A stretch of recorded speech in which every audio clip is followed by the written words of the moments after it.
aluno do seminário de filosofia, um aluno meio atrasado, né? Eu trabalho com esse livro sem perder muitas aulas, mas estou recuperando. E eu percebi que o Olavo tinha uma obra que era muito maior, muito mais vasta, muito mais profunda do que os outros colunistas dos jornais, né, brasileiros que eu lia. E eu fui estudando aquilo, e quanto mais eu estudava a obra do Olavo, mais eu ficava com vontade de mostrá-la para os amigos. Né? Acho que isso acontece muito com vocês. A gente tem vontade de compartilhar aqueles textos. E muitos textos existenciais, né, como eu já disse aqui em algumas entrevistas, os textos sobre juventude, os textos sobre vocação, sobre inteligência, verdade. Eu lá via até o fundamento das questões, né, os conceitos. E eu achava aquilo muito importante. E eu comecei a ser colaborador do site Mídia Sem Máscara, né, que foi criado pelo Olavo. Foi mais uma porta aí que ele abriu pra gente. Em 2010 eu comecei a escrever artigos para o Mídia Sem Máscara. Sempre foi me aproximando ainda mais desse universo. E quando eu comecei a trabalhar para a editora Record como revisor de livros, né, até o do Reinaldo Azevedo, País dos Petralhas 2, eu revisei, e como tradutor de outros, eu vi ali o Carlos Andreasa, que é meu amigo, né, de adolescência, que tem uma confiança tremenda em mim, assim como eu nele. Eu vi que era uma oportunidade, né, de trazer o Olavo.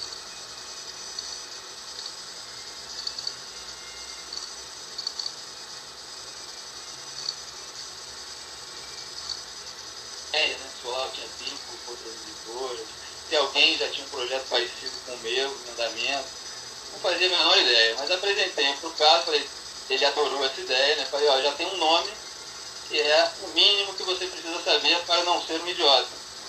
E o Carlos adorou esse título. Na hora, felizmente, o Carlos, meu amigo, não faz parte da turma do mimimi, né? Ele adora uma provocação. E ele só viu se tinha algum problema lá com a REC, não tinha problema nenhum. Ele viu o projeto, adorou, falou, ó, pode procurar o Olavo, vamos ver se ele se interessa.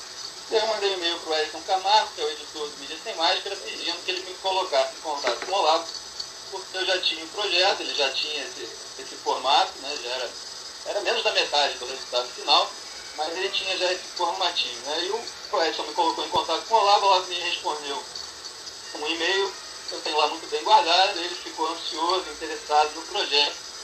E eu mandei para ele, num sábado, que é o dia do seminário de filosofia, o dia que ele dá o curso, né, dele online, um curso maravilhoso que eu recomendo a todos, né, leiam o mínimo primeiro, depois façam um curso do seminário de filosofia. E ele deu uma aula do seminário de filosofia no dia que ele recebeu o projeto, contente, né, com o trabalho e falando sobre a responsabilidade dos alunos, até ele divulgar a obra dele e convocando a gente para uma obra de caridade, como ele disse, né? Como se o Brasil fosse ali se você estivesse tendo um infarto na rua e você fosse um médico, né?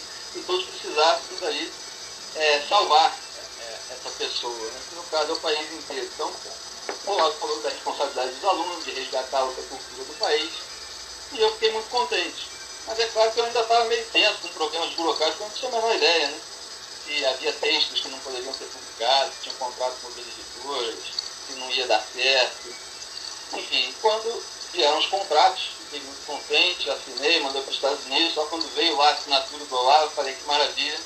E aí tive mais alguns meses para desenvolver o projeto e aí o resultado final que vocês viram. Felizmente foi um grande sucesso, está sendo um grande sucesso, né? Desde a primeira semana de mercado ele já está nas listas dos mais vendidos,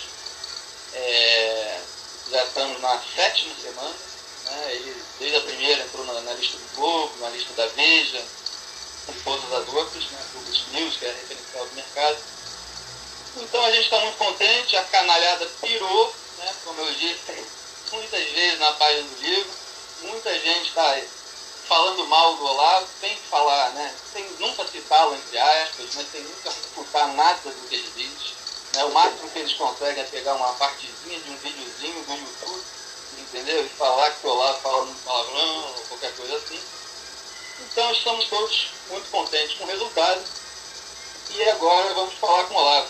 Eu só vou fazer algumas perguntas iniciais para ele sobre os capítulos iniciais do livro, que são justamente esses que mais me chamavam a atenção, né, quando eu conheci a obra dele. e que muitos jornalistas deixam passar, até quando perguntam as coisas pro Olavo, eles vão logo para a parte mais polêmica, né? Querem saber o que o Olavo acha da cura gay, querem saber sempre, né? Sempre aquelas perguntas, quase sempre, né? Tem algumas exceções, mas com aquela visão como o Olavo até respondeu numa das entrevistas, né? Sempre os críticos dele de esquerda, e não perguntas em nome do público que gosta daquilo que ele escreve. Então, vou fazer algumas perguntas iniciais sobre o capítulo, depois...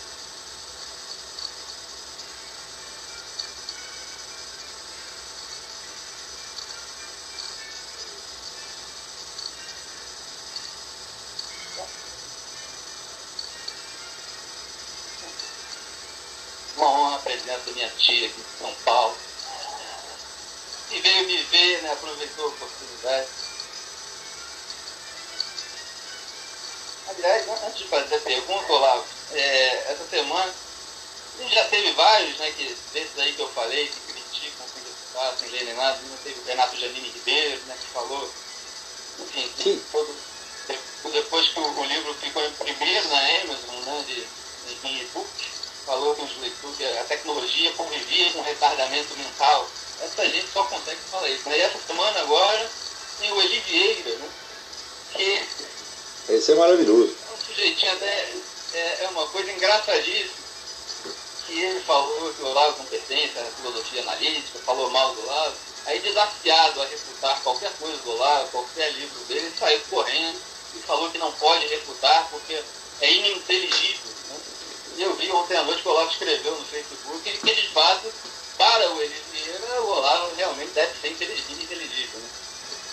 E ele ainda falou que o Olavo, essa questão de fama, né, de uma maneira incrível, né? Falou que o Olavo está atolado em dívidas. Esse pessoal não entendeu ainda que o livro, o mínimo que você precisa saber, é um sucesso, Olavo. Estamos todos milionários. Né? E mesmo que você estivesse atolado em dívidas, já teria pago com sobro. Mas então, umas perguntas básicas, eu nem formulei muito, mas Olavo, no primeiro texto do livro, né, o Imbecil Juvenil, que é um clássico assim, do Olavo, sobre a juventude, né, você descreve esse traço que a gente enxerga no dia a dia, né, com os amigos, todo mundo, que é o espírito de rebanho, né, dos jovens, a ânsia de ser aceito no grupo dos amigos, dos pais, né, de se amoldarem, como o Olavo diz, aos caprichos da maioria, suprimindo sempre a própria personalidade. E eu perguntar para o Olavo se isso já é, de certa forma, um desejo neurótico de afeição. Eu digo isso porque tem um livro que você indica, Olavo, a personalidade neurótica do nosso tempo, né? É antigo, lá de 1937, da Karen Horney, e que ela dizia que a conquista de uma afeição é uma necessidade vital, né? Mas ela distinguia isso da necessidade neurótica de afeição, né? Distinguia pela sua natureza compulsiva. Quer dizer, a diferença entre um e outro é aquela diferença que existe entre quero ser e gosto de ser estimado e tenho de ser estimado a qualquer custo. Quer dizer, não é isso também que tem os jovens, né, que eles dão uma importância demais a ser estimados a qualquer custo, e a gente vê isso, inclusive, crescendo hoje com a internet, né, todo mundo quer ser curtido de qualquer maneira. Né? E eu queria que você falasse um pouco sobre esse espírito de rebanho. Perfeito, perfeito. Só que antes de responder, eu quero agradecer a todos que estão presentes. A primeirona que chegou foi essa moça bonita de blusa vermelha, que está sentada do lado de um sujeito fortão. Agradeço muito a ela. Ganhou o dia aí, né? Então, muito obrigado a todos por essa gentileza. Também muito obrigado a todos os leitores, né, que são eles que fazem o sucesso do livro. Então, com relação a essa questão da juventude, é claro que a necessidade de afeição é uma coisa normal no ser humano. Acontece que eu observo, eu já viajei muito, já até morei um tempo na Romênia, passei um tempo na França, agora estou aqui faz bastante tempo, conheço bastante a Colômbia, estive várias vezes na Colômbia, e eu vejo que essa necessidade de afeição do grupo parece uma coisa mais intensa no Brasil. Um dos motivos que eu vejo para isso, eu não fiz nenhuma pesquisa sociológica a respeito, mas eu estou baseado na experiência pessoal, na observação, é que eu acho que as famílias brasileiras tratam muito mal as crianças. Quer dizer, não é um ambiente afetuoso, não é um ambiente onde a pessoa se sinta amada. Isso é uma coisa que me impressionou desde que eu era pequeno. Porque como eu nasci doente, fiquei doente durante 7 anos, todo mundo me tratava muito bem, eu nunca levei uma bronca, ninguém brigou comigo, ninguém reclamou de nada que eu fazia, ao contrário, todo mundo me paparicava. No Natal me enchiam de presente, porque achavam que era o último Natal, né? Ele vai morrer mesmo, coitado, então vamos tratar bem dele. Então, eu não tive essa experiência, vamos dizer, da hostilidade doméstica. E quando eu via isso, como as mães dos meus amigos tratavam, eu ficava muito chocado. Porque a minha mãe era um doce de coco, ela nunca brigou comigo, só brigou depois quando eu tornei adolescente, já estava mais fortinho, podia aguentar a bronca, mas quando eu era pequeno não tinha nada disso aí, nem ela, nem minhas tias, nem meu pai, todo mundo me tratava muito bem. E eu via essa coisa, não é a violência doméstica, mas é uma hostilidade, um rancor, como se as pessoas tivessem vergonha de ter filho, né? Tivessem vergonha do filho. O filho é uma espécie de anti-exemplo, ele fica olhando o filho para ver os seus próprios defeitos e daí fica com raiva. Né? Depois, mais tarde, quando eu tive filhos, eu tive 8 filhos, é claro que no começo eu errei muito na educação de alguns, mas depois eu fui aprendendo. E eu entendi que nos primeiros anos, né, pelo menos os primeiros 5 ou 6 anos da vida, só uma coisa interessa na criança. É ela sentir que ela é amada, que ela é aprovada e que ela tem um pai e uma mãe para ajudá-la e protegê-la, e não para atormentá-la. Na Bíblia está escrito, não atormente o seu filho. Isso para mim foi uma coisa que quando eu li entrou na minha cabeça. As pessoas interferem demais, né, e já querem mudar a cabeça do filho desde pequenininho, não dão espaço para o neguinho viver, você está entendendo? Então, eu sempre pensei que a gente tem que equilibrar duas coisas. Primeiro, existe a autoridade paterna e ela deve ser respeitada. E a autoridade paterna, no começo da vida, ela é incondicional. Um pai não tem obrigação de explicar aos filhos por que ele está dando uma ordem. Então, desde sempre acostumei os meus filhos o seguinte: tem que fazer tal coisa assim, assim, por quê? Porque eu mandei. Eles aceitavam, tá bem. Só que é o seguinte, você pode dar uma ordem por mês. Você não pode ficar interferindo, você não pode ficar atormentando a criança, dizer o que ela vai comer, o que ela vai vestir, que hora que ela vai dormir. Não é possível uma coisa dessa. Você tem que dar espaço para o neguinho se desenvolver de acordo com a cabeça dele e você funcionar como uma baliza, sobretudo nos momentos em que existe perigo, né? Por exemplo, eu lembro que uma vez a gente morava num prédio de 12 andares e um dos meus filhos, o menorzinho, chegou chorando, o Davi. Eu falei, por que está chorando? Falei, porque os meninos não me deixaram entrar no clube. Eu, que clube? O clube dos garotos do prédio. Por que não deixaram entrar? Porque eu não passei no teste. Qual era o teste? O teste era andar pela murada, caminhar pela murada do prédio, do 12º andar. É claro que eu fui lá e cacei o alvará do clube, né? Então, nessas horas, o pai tem que interferir e falar, não pode estar acabado e não vou explicar por quê. Tá certo? Então, eles aceitam naturalmente a autoridade do pai.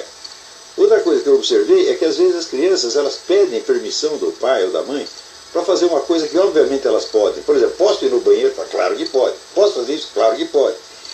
Eu pensei, por que eles fazem isso? Eles fazem isso porque fazer a coisa com a autoridade do pai dá um senso de importância. Então, aquele gesto banal, né, pega uma aura de uma missão que ele está cumprindo. Então, a minha experiência diz que as crianças não são naturalmente rebeldes, as crianças são naturalmente obedientes. Então, você não pode sobrecarregar na autoridade. Você tem que sobrecarregar, ao contrário, no amor, na afeição, na confiança. Tá certo?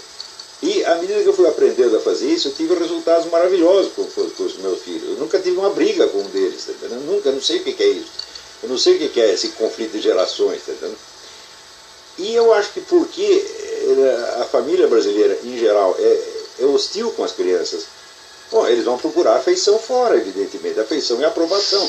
Eles querem sentir que são alguém. Então, eu acho que aí, esta necessidade de afeição já entra nesse negócio da Karen Horney, que é a busca neurótica de afeição. Eu acho que você tem razão, está muito bem observado isso aí. A busca neurótica de afeição já é uma característica endêmica no Brasil. E isso explica também por que as pessoas são pouco capazes, vamos dizer, de reagir intelectualmente, reagir de uma maneira criativa à situação. Porque no Brasil só se admite duas coisas, quer dizer, ou é a obediência total ou é a rebeldia total. Não tem uma reação criativa, inteligente. Eles nem sabem o que é isso. Esta é verdade. O pessoal vive falando de, eu penso por mim mesmo, eu tenho minha própria opinião. Não tem nada. Quer dizer, é apenas a ranhetice. Né?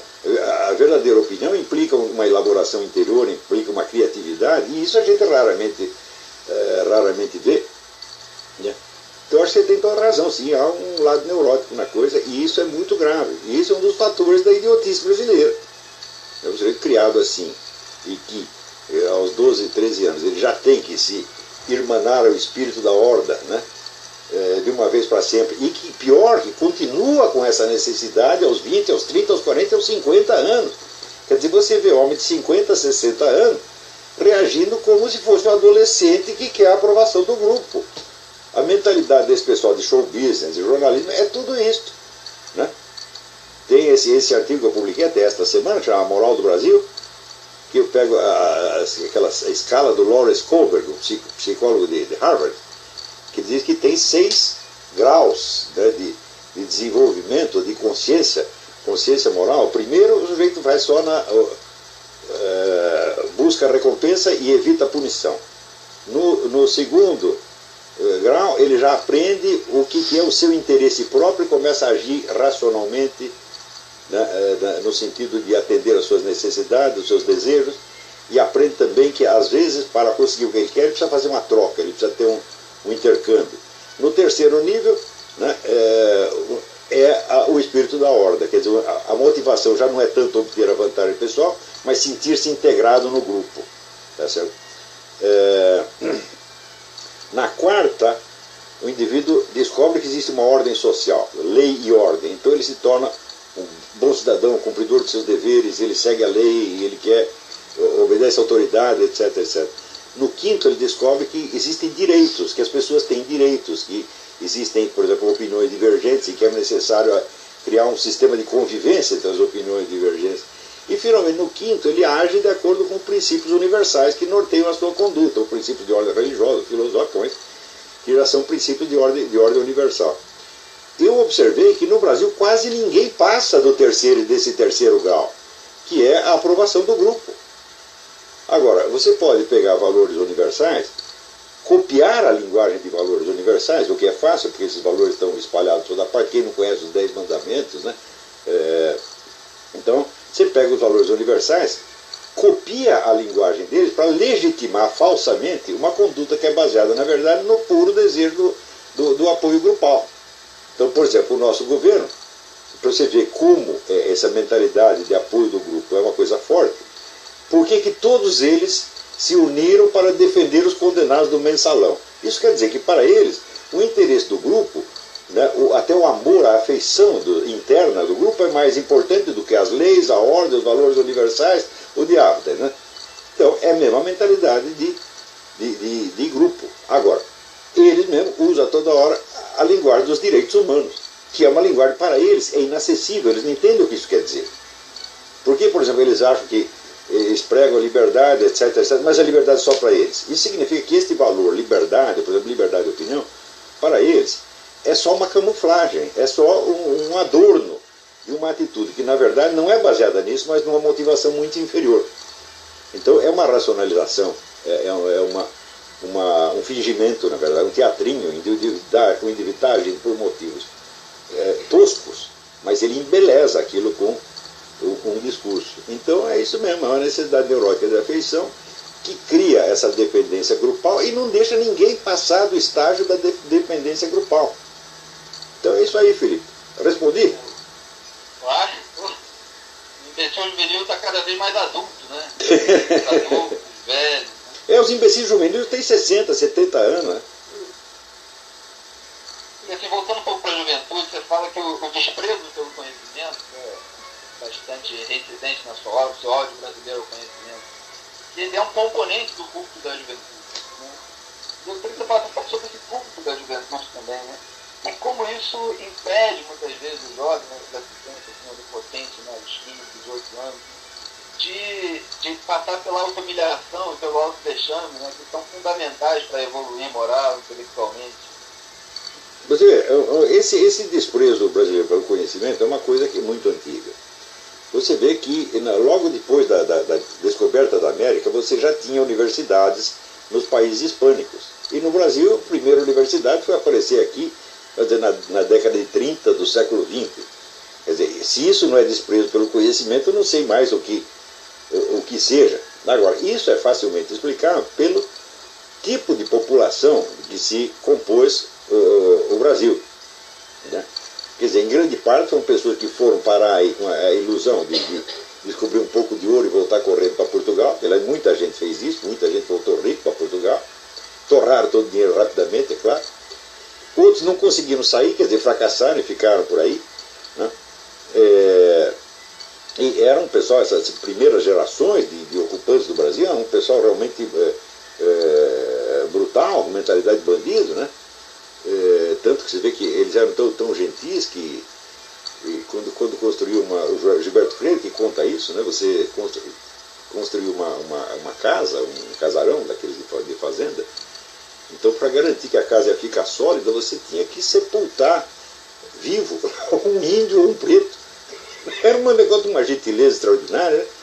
Então, você vê a mentalidade dos caras, eram totalmente bárbaros, embora fossem pessoas poderosas, eram bárbaros, né? O restante da população, então, foi um bando de fracassado que não conseguiu voltar para Portugal, e depois um monte de índios que mal se integrava na população. Muitos desses índios, descendentes de índios, né, foram se miscigenando pelo seguinte: tinha várias tribos que tinham uma lei que se você matava um índio, você era obrigado a levar a mulher dele embora, tomar conta. Nós não vamos sustentar essa desgraçada, você matou o cara, agora você leva. Então os caras colecionavam índias. Você lê no Retrato do Brasil, do Paulo Prado, aquilo era uma sem vergonhice. Cada sujeito tinha 20 índias, 30, até os padres tinham índia, era normal, né? Depois, quando começou a escravidão na África, foi outra gandaia formidável. Cada sujeito lá comprava 20 escravos e ficava na gandaia com aquilo, né? E tanto que você vê que a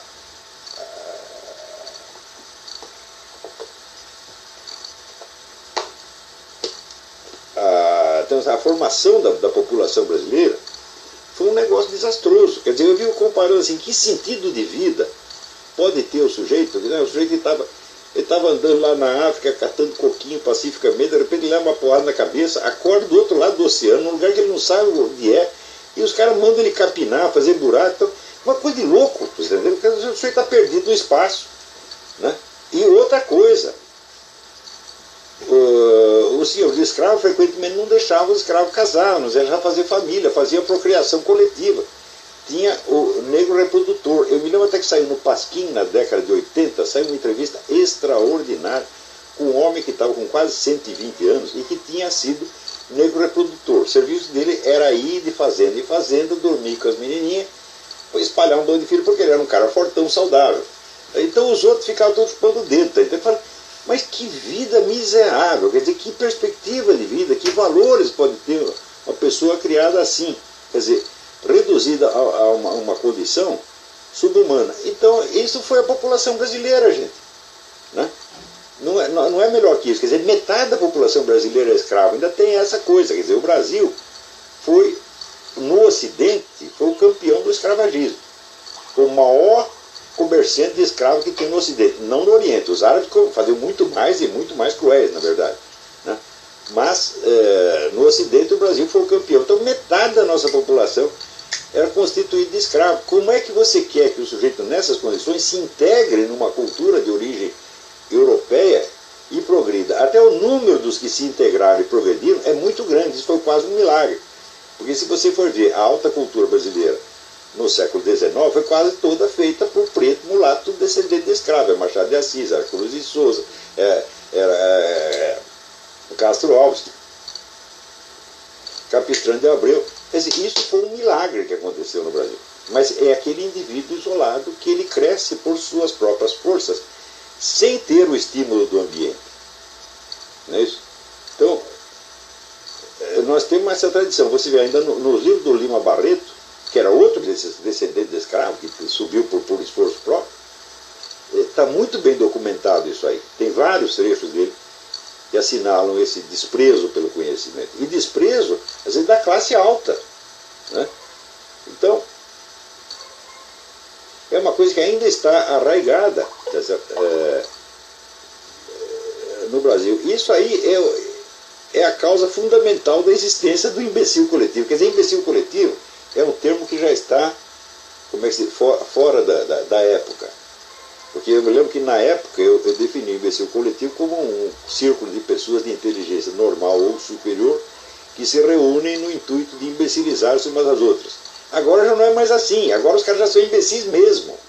Eles não precisam se imbecilizar, né? Então não serve mais, nós passamos do imbecil coletivo para o idiota, como é o título de um dos últimos artigos, para o idiota em sentido estrito. Então é isso, Felipe. Olá, passando então para o capítulo Vocação do livro, que é um capítulo que é muito apreciado por todos, eu adoro, se vocês estão que tiver. Você faz uma pergunta, né, que eu já ouvi 1000 vezes na vida, você fala justamente isso, né, que muitas pessoas já devem ter ouvido muito isso, que você faz isso por dinheiro ou por prazer? É. Que parece que são as duas categorias, né, onde o brasileiro enquadra tudo. E aí você mostra o que está omitido nessa pergunta. É a vocação, a busca do sentido da vida, como dizia o Victor Frankl, que é o personagem principal desse capítulo. E você fala que o brasileiro vive entre o trabalho forçado, né, e a diversão obsessiva. E a busca do prazer.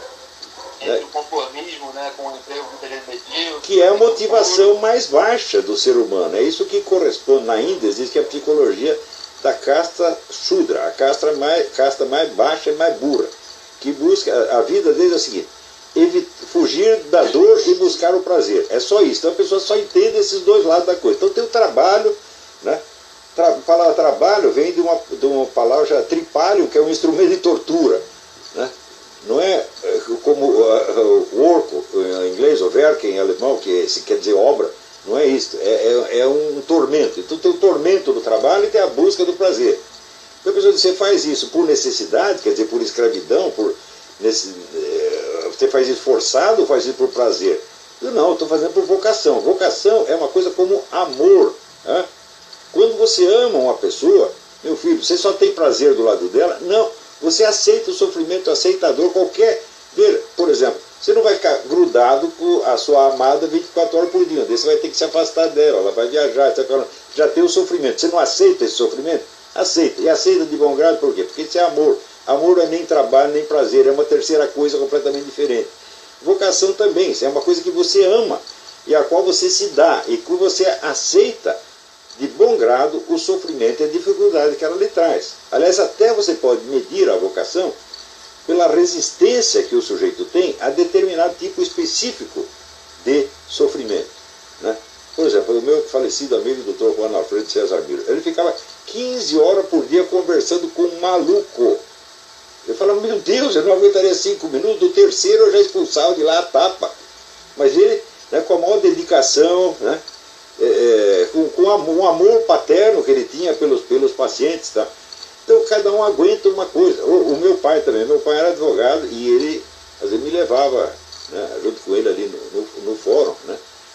Eu percorria aqueles cartórios, aquela papelada empoeirada, aqueles fulanos horríveis. Eu falo: como é que ele aguenta uma coisa dessa? Que aguenta porque é vocação, ele tem amor a isso, você está entendendo? Se ele detestasse, ele não aguentaria. Então, a vocação implica a resistência que o indivíduo tem a um determinado tipo de sofrimento que é próprio à sua atividade, que é um sofrimento que ele aceita de bom grado por amor. Então, é claro que as pessoas que estão trabalhando uma coisa por vocação não são compreendidas no meio. As pessoas vão explicar elas por outros motivos, que vai ser ou a busca do prazer, né, ou a necessidade, a escravidão, a penúria material. É absurdo isso aí. Isso é uma coisa que deprime as pessoas, tá certo? E mais ainda, as famílias também já ensinam isso às crianças desde pequeno, né?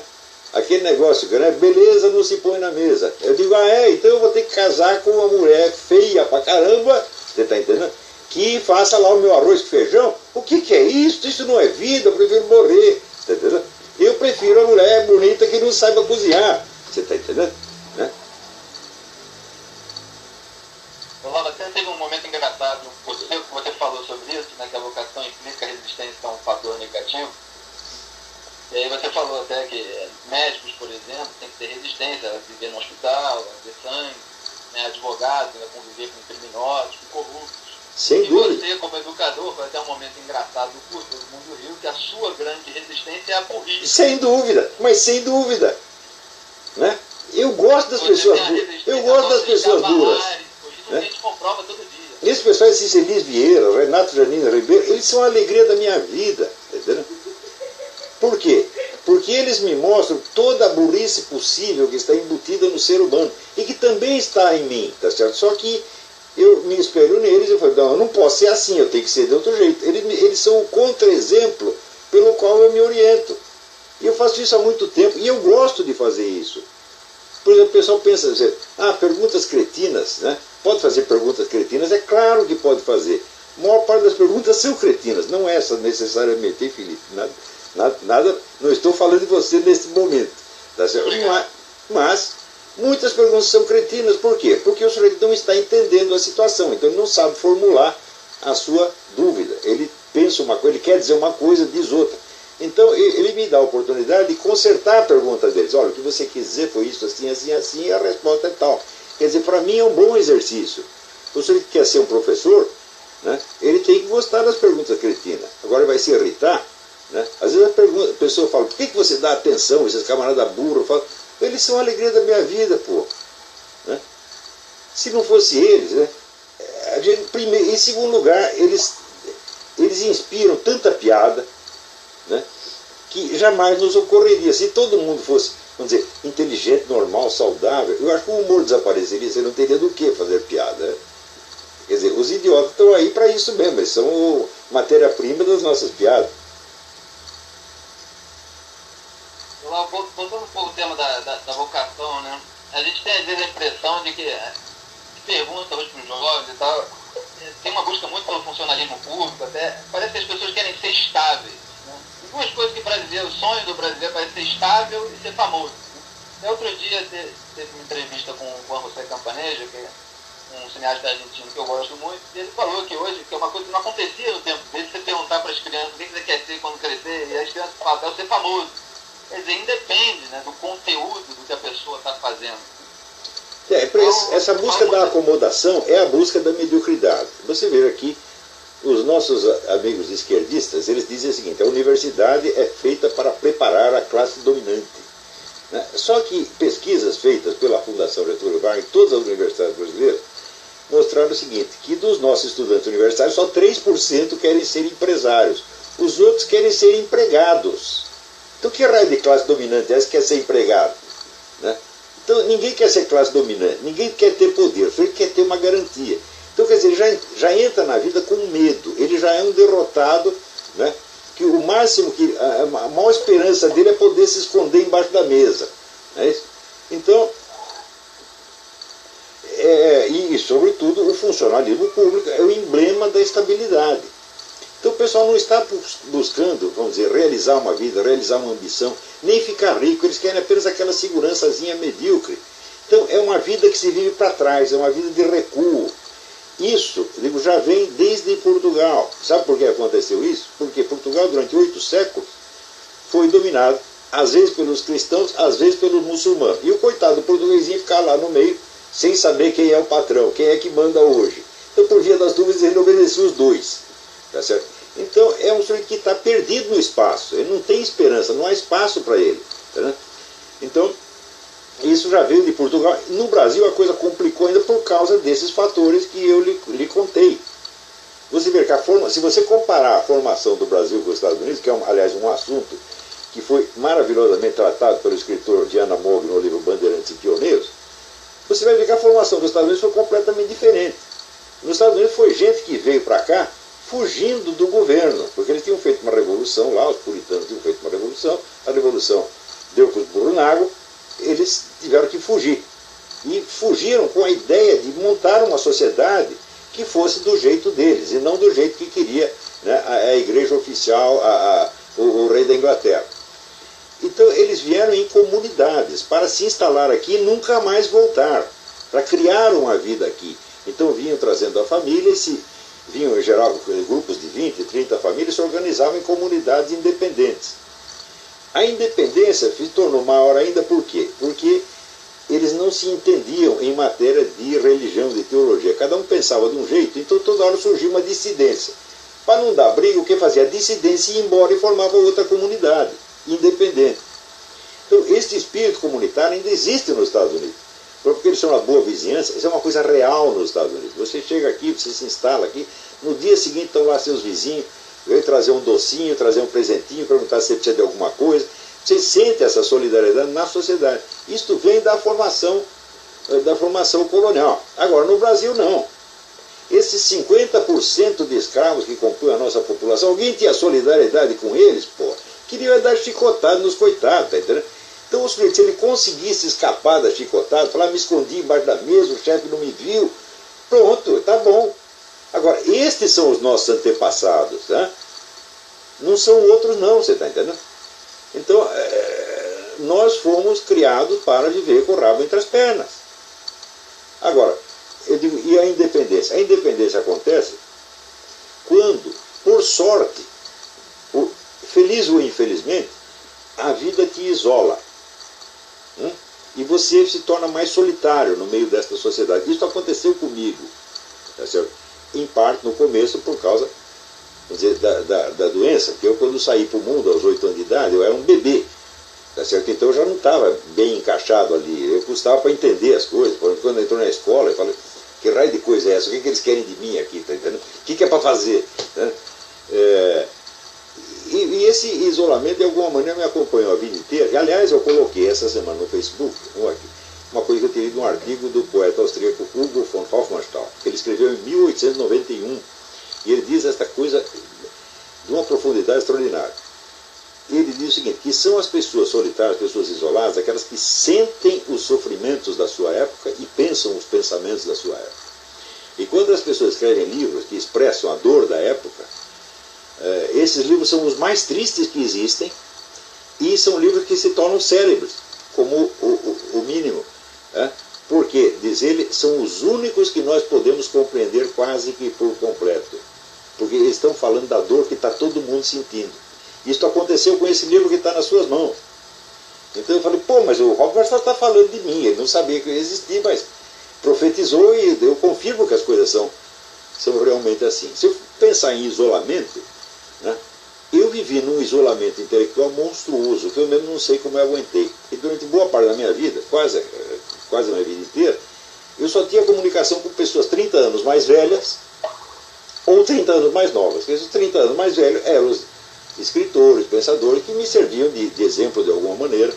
Era o Paulo Mercadante, era o Meira Pena, o Carlos Toconi, o Josué Montelo, o Roberto Campos. Era gente que representava o Herberto Salles, né? Antônio Olinto, quer dizer, que representava a grande cultura brasileira de uma época que era anterior à minha. E os outros eram meus alunos, 30 anos mais novos. Eu não tinha um amigo da minha idade. O primeiro que me apareceu foi o Bruno Tolentino, já quando eu tinha 50 e tantos. O Bruno Tolentino e o Zé Mário Pereira. Quer dizer, então foi realmente uma solidão intelectual extraordinária. E que me permitia olhar as coisas ao mesmo tempo com uma distância e com uma compreensão, com uma compaixão, porque eu não me sentia envolvido nessa miséria geral, não me sentia vítima dela, eu me sentia um observador, tá certo? Mas um observador triste, evidentemente, tá certo? Então a gente escreve esse livro como Imbecil Coletivo e o Mínimo, que é assim, é na base mais ou menos do rir para não chorar, tá certo? Agora, porque eu acho que a gente tem que se envolver no problema, no drama, assim, de maneira empática, você tem que ter simpatia, compaixão, mas você não pode se sentir vítima. Se você se sentir vítima, pronto, daí acabou, você não vai ajudar ninguém, tá certo? Então você tem que ficar um pouco para cima, né? Quer dizer, tem o barril de cocô, você tem que botar a cabeça para fora um pouco, né? E dali, de uma posição um pouco mais livre, você tenta ajudar a pessoa. Quer dizer, eu não posso dizer que eu não sofro de ver o destino do Brasil, eu sofro, mas não é um sofrimento de vítima, é um sofrimento assim. Às vezes eu sinto que eu sou como o médico que leva o remédio para o cara, mas o paciente fica bravo, não quer tomar o remédio, aí morre, né? Uma vez eu lembro que eu estava andando ali nem lembro onde era, Santo Amaro, e vi uma mulher caída no chão, estrebuchando, se debatendo e tal. Eu fui lá ajudar, né? Eu ia tentar levantá-la, daí ela abriu os olhos, me viu, falou, eu detesto homem, começou a me bater. Eu falei, tá bom, então já fica aí. Então, o paciente rebelde, você quer ajudar, mas você não quer ser ajudado. Tá? Então, vamos dizer, se você passa por esta solidão, você adquire uma certa independência. No começo você sofre, evidentemente.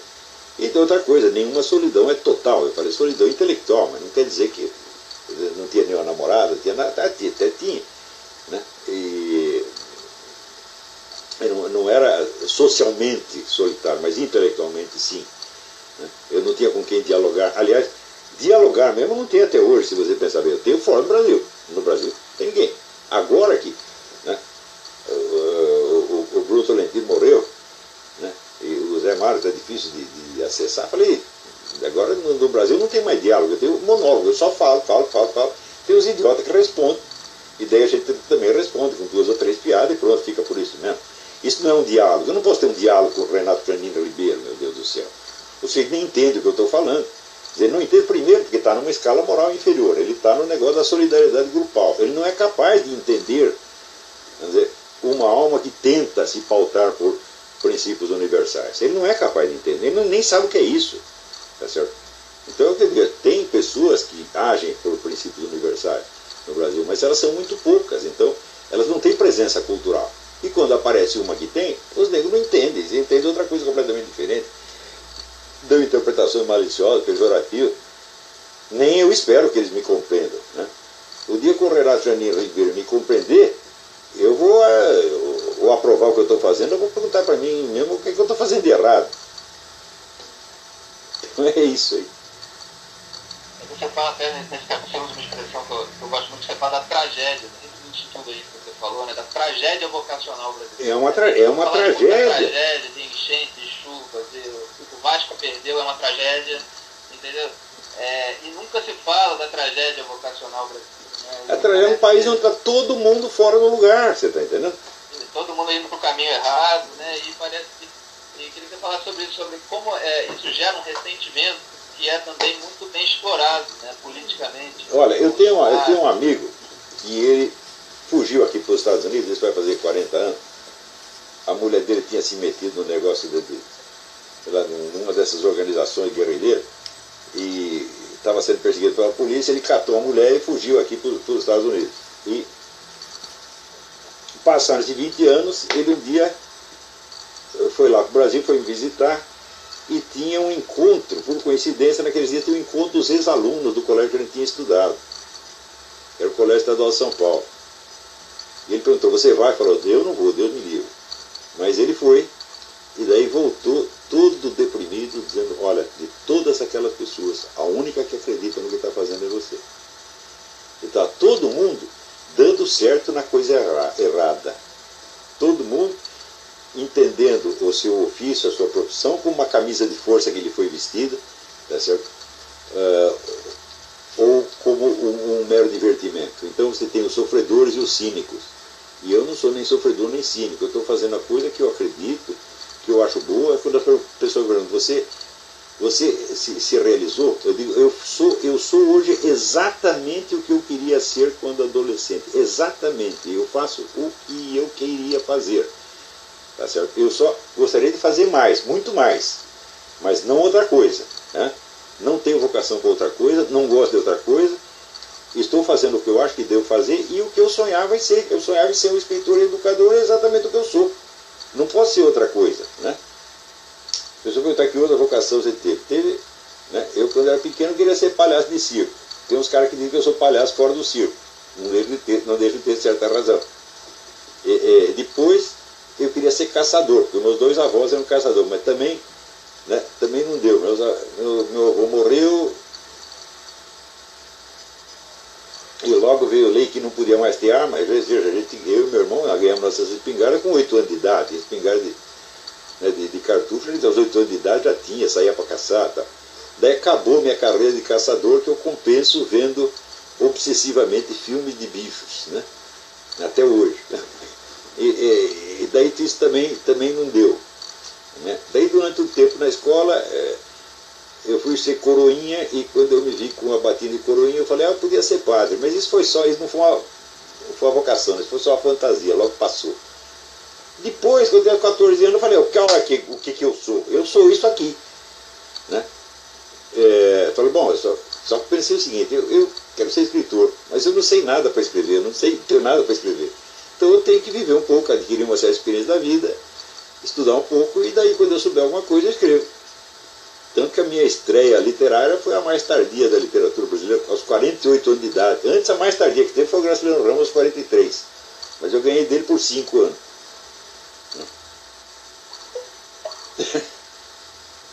Vou comentar um negócio engraçado, que o capítulo Pobreza do livro é um capítulo que comove muita gente, emociona, né? Os leitores têm comentado muito, mandado muitas mensagens sobre esse capítulo. E eu até comentei isso essa semana no Facebook, dizendo que muita gente se surpreende, né, com esse capítulo, porque percebe como Olavo é uma pessoa generosa, né? O sujeito está acostumado a ouvir só difamações a seu respeito, né? E tem essa impressão daquele sujeito que fala palavrões na internet e tal.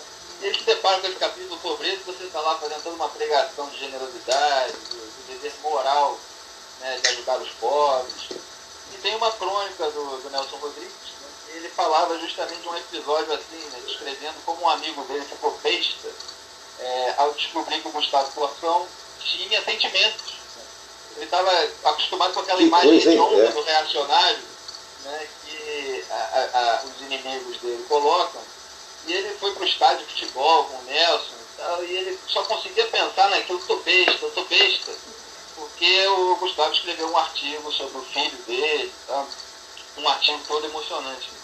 E eu acho muito engraçado, né? Porque a gente que frequenta seus cursos, que lê os seus livros de fato, né? Ao contrário desse pessoal que difama, a gente está acostumado a ver o Olavo generoso.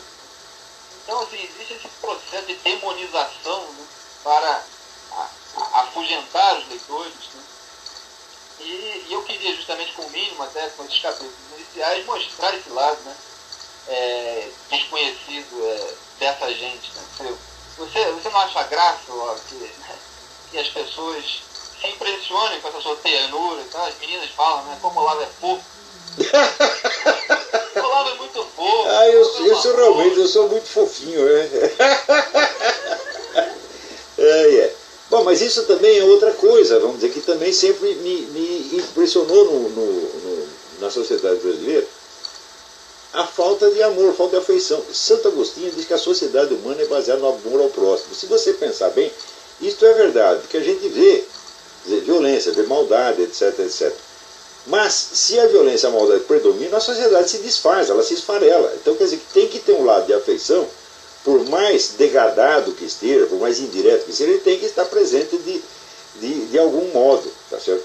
E, como eu disse, a minha experiência de infância, ela por um lado foi muito ruim, porque eu estava doente, mas por outro lado foi muito boa, porque eu fui muito bem tratado, eu recebi muito amor, muito carinho, muita afeição, e eu ficava realmente chocado de ver como as mães dos meus amigos gritavam com eles, os humilhavam em público, coisa que a minha mãe jamais faria, né?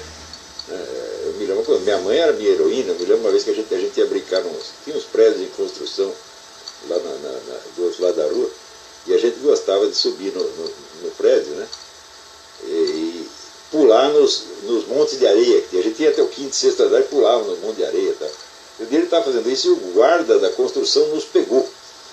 E eu, que era mais bobo, né? Todo mundo saiu correndo, eu fui o último que saiu correndo, ele me pegou. Eu falei, ih, caramba, agora acabou tudo, né? Acabou minha vida. E ele estava me levando não sei para onde. Quando passa na frente da minha casa, está minha mãe na janela. Minha mãe dá uma bronca e me liberta, né? A minha mãe era minha heroína, pô, era demais. A dona Nícia era fabulosa, ela sempre foi um exemplo de coragem extraordinária. Uma vez ela e o meu tio João, os dois velhos, mais de 70 anos, né? Tinha um grupo de malandros que agrediu um priminho meu, quebraram o nariz dele. Os dois velhos saíram na rua, pegaram uma chave de roda, deram um cacete nos caras, que foi um negócio monumental, né? Então, eu sempre tinha muita admiração pela coragem e bondade da minha mãe, né? Minha mãe era um coração de ouro. Você vê que tem uma vez que mudou no prédio que ela morava, ali na rua Abolição, mudou um travesti, um traveco, chamava Verusca. Né? Era travecona, era até bonita, ela e o marido dela. Né? Então, no primeiro momento, foi um escândalo. Né? Minha mãe já se viu, já passa uma semana, né? Minha mãe já está falando da Verusca, o marido dela, Então, passa mais um tempo, chegou lá, está ela tomando chá com a Verusca na sala. Virou grande amiga da Verusca. Né? Então, quer dizer, era um coração de ouro, tudo cabia. Às vezes, mesmo que era esquisito, para ela acabava se ajeitando. Né? Ela é assim até hoje. Né? E o meu pai era um sujeito mais durão, mas ele tinha uma coisa de respeito pelas pessoas que era uma coisa impressionante, tá entendendo? Ele, na cidadezinha onde ele morou, que é Iguape, lá no sul do estado, que é uma das regiões mais pobres do país, a parte mais pobre, os mais miseráveis da cidade, adoravam ele, porque ele não tratava eles diferente, né? Ele ficaria pedir uma coisa lá na casa dele, ele mandava entrar, sentar na sala, conversava. Ele era assim, um cara radicalmente igualitário, né? Mas ele era um reacionário, ele era eleitor da UDN, porra. Então, essas coisas, eu aprendi na minha casa, com a minha família. Não que a família fosse perfeita, não fosse santo, tendo defeito com todo mundo, mas essas coisas foi o que eu guardei. E até hoje eu fico impressionado com a falta de gentileza das pessoas umas com as outras, como se maltratam. Você aqui nos Estados Unidos vê isso muito menos. Muito. Você vê em Nova York, às vezes em Miami você vê, mas aqui no interiorzão da Virgínia, o pessoal é de uma gentileza extraordinária. Todos os meus alunos, há 8 anos eu estou dando curso 2 vezes por ano aqui, e o pessoal do Brasil vem. E cada um deles diz, nossa, mas esse pessoal aqui é tão bondoso, tão gentil. Olha, isso é a tradição que já vem desde o tempo da colônia, né? Então, eu me sinto muito bem aqui na Virgínia. Eu acho que assim, ou seja, a primeira semana que eu estava aqui, me convidaram para ir lá na igreja metodista, eu chego lá, os caras estavam fazendo uma coleta para os meninos de rua, da onde? Do Brasil. Hã? Eu digo, meu Deus, eles estão preocupados com os meninos lá do Brasil, lá no Brasil ninguém está preocupado com eles. Está preocupado assim, feito uso dos meninos de rua, para falar mal do capitalismo, do sistema, etc. Mas não tiram um tostão do bolso para dar para o menino de rua, porra. Pois não fizeram campanha para não dar esmola, esses mesmos desgraçados. Ah, não dê esmola, dê para dinheiro para a campanha, não sei do que. Falei, peraí, se eu dou 10 mangos para o mendigo da rua, ele vai receber 10 mangos, né? 10 pau, né? Agora, se eu dou 10 para a campanha, não sei o que, a campanha tem que pagar o funcionário, tem que pagar a conta de telefone, tem que pagar o aluguel da sala, tem que não sei o que, tem mais propina para não sei o que, quanto que vai sobrar para o coitado do mendigo no fim? Então é melhor ir dar direto, pô. É a coisa mais simples do mundo. Deviam fazer a campanha ao contrário. Quando pedir esmola, não dê merrequinha, dê o que você puder, né? Foi o maior elogio que eu recebi na minha vida, né? Um velhinho negão, você está lá, pediu dinheiro, ele deu uns 30 pau para ele. Ele virou para mim e falou, sangue bom. Eu falei, que maravilha, né? Eu ganhei meu dia, porra. Você fala no livro lá que as pessoas boas, elas sabem quando elas encontram o pobre, elas sabem que elas não estão diante de um problema administrativo. Mas é evidente, não é um problema administrativo, não é um problema social. Você podia estar naquela situação como ele, né? Isso eu também aprendi muito com meu amigo Otto. O Otto, quando ficava duro, ele pedia dinheiro emprestado para os mendigos. Os mendigos davam, rapaz.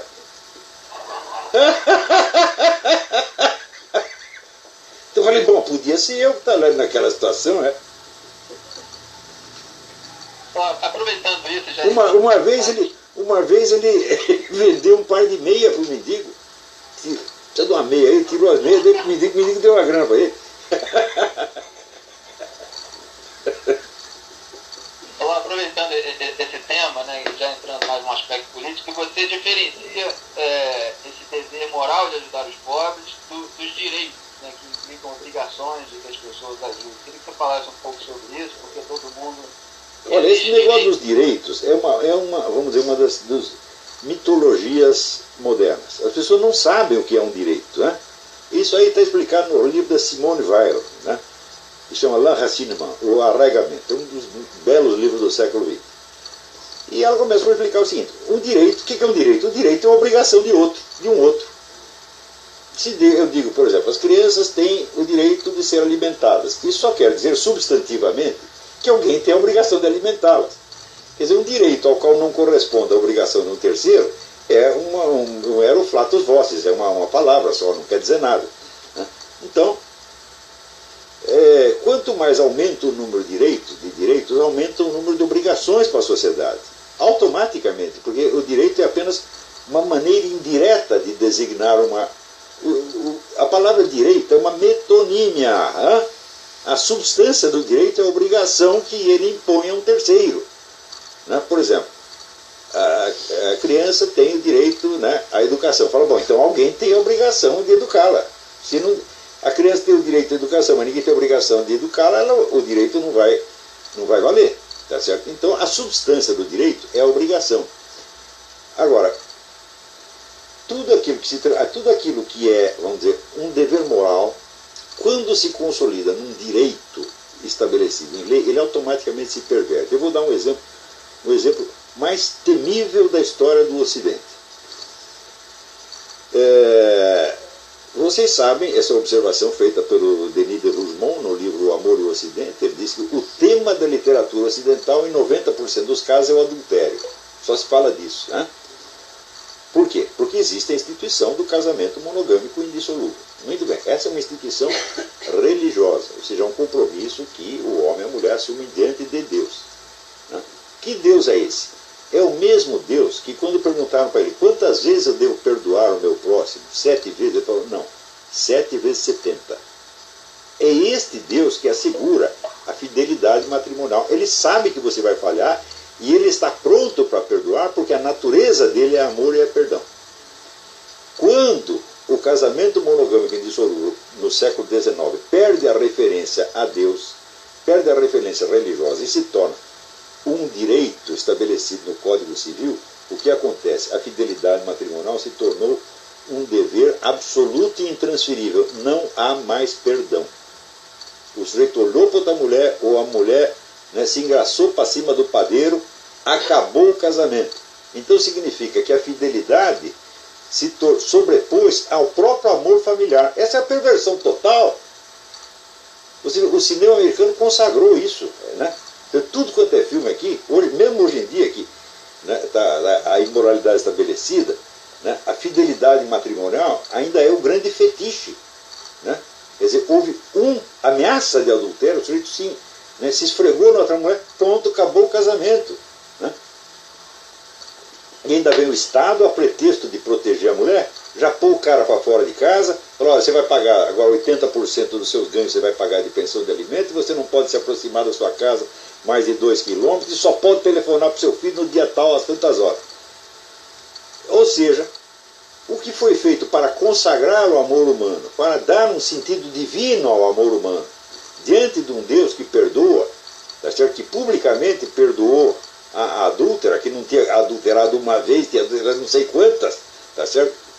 Virou, vamos dizer, um tormento, um instrumento de opressão na mão dos cônjuges. Está entendendo? Então, este é veja, todo mundo acha que vai falar direito, ele ou falar direito, ele tem um orgasmo. Né? É isso? Ele já tem uma ereção, quando eu vou falar de direito. Né? Mas quando você vai analisar, é uma coisa muito feia. A palavra direito só entra quando existe uma autoridade constituída que pode forçar você a atender aquele direito do outro. Quer dizer, a palavra direito, essa idolatria dos direitos, só serve para aumentar cada vez mais o poder do Estado sobre a vida das pessoas e fazer do Estado o mediador de todas as relações humanas. Você veja, o que é uma relação mais direta do que essa? Um mendigo pediu, dá um dinheiro aí, você enfia o dinheiro no bolso, tira o dinheiro no bolso, dá para ele. A relação mais direta. Agora não, o Estado tem que entrar no meio, o Estado é o mediador. Não é isso? Então ele vira o mediador de todas as relações humanas. E que mediador é esse? É um funcionário, burocrata, tá certo? Preguiçoso, que não quer saber de nada, está entendendo? Que despreza, né, as pessoas e que só quer se impor em cima delas. É esse o inferno que nós estamos vivendo, meu Deus do céu. E nesse ponto de vista, o direito de família está até pior aqui nos Estados Unidos do que no Brasil. No Brasil ainda tem, vamos dizer, é a virtude dos defeitos. Né? O brasileiro, como é mais sem vergonha, ele é mais tolerante. Né, com a fraqueza humana, com o adultério, putaria, essa coisa toda. Então, não vira essa tragédia como está virando aqui. Mas, se você deixar essa coisa na mão do PT, o PT vai regulamentar tudo, meu filho. Né? Até os homossexuais, até os gays. Os gays vão ter que casar. Né? Vai ter que ser um casamento homossexual indissolúvel. Você olhou para outro homem, pronto, meu mundo acabou. O outro expulsa ele de casa. Vai ser isto. É esse tipo de inferno que os caras estão criando aí. Prometem mil maravilhas, né?